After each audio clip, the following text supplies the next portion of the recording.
Daft Punk's Electroma.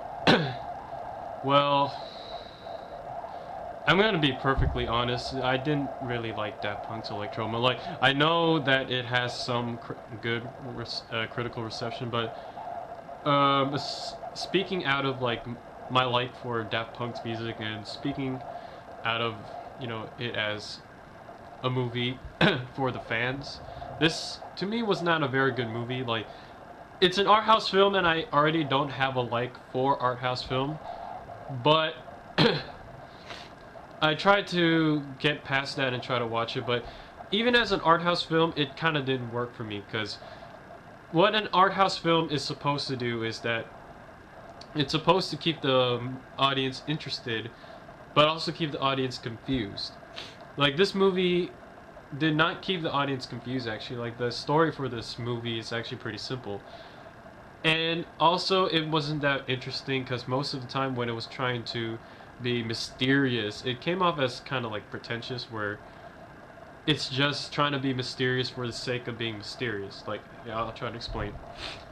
Like, the story for Electroma is there's these two robots who, ironically, are not played by Daft Punk, and they're trying, they're robots and they live in a robot community. Like, everyone looks like Daft Punk, and they don't have names. Like, one is Silverbot and the other is Goldbot, by their colors.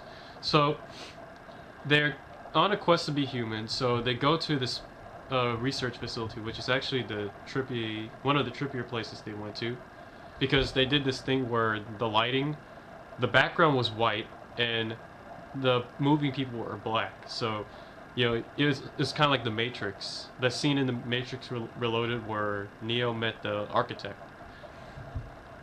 I mean, no, where Neo was in the construct. That's what it felt like. So they go to this research facility, and they get like prosthetic human faces because they want to be human. And when they go out, the faces look really bad, because like this is their helmet, so their faces are like bigger than usual. They look like human bobbleheads. So they're walking out, and immediately their masks start melting because of the sun, and they get chased out by the other robots who, I guess, are prejudiced against humans. So they go to the bathroom.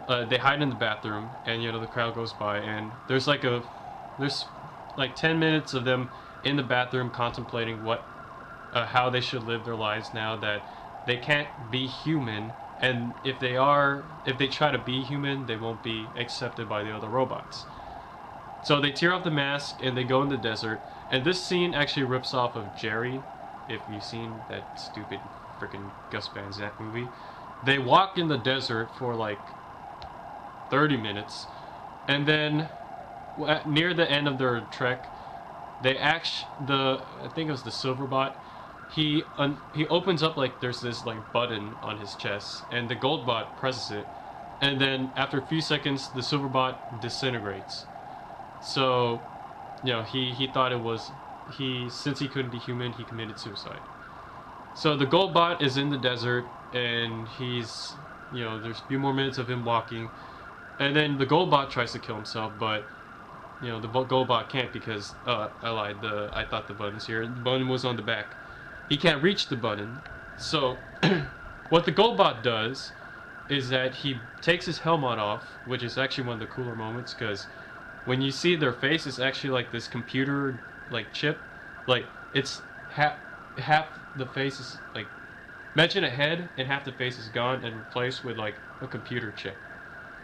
He takes his helmet off, breaks the helmet, and takes out a piece of glass, and he uses the glass to burn himself. And the last maybe 5 minutes of the movie is the Goldbot walking at night in slow motion while on fire. Like, he'll burn to death eventually, and it ends. That's the whole movie. Now, if they took out most of the filler, like if they took out the scenes that didn't add it to anything, like the robots driving, or the boat robots just waiting in the research facility, or the robots walking through the desert, this would have been like a short film, actually. And also, the other disappointing parts is that as a Daft Punk movie, it seems like they only had the image of Daft Punk in the movie. Like they didn't have the music. And I heard that it was kind of like something that the directors didn't really want to put their music in the movie, but for the fans who are expecting to hear Daft Punk's music, it was kind of a disappointment. And as an art house movie, like even though I don't really like art house movies, I have a certain like respect for them.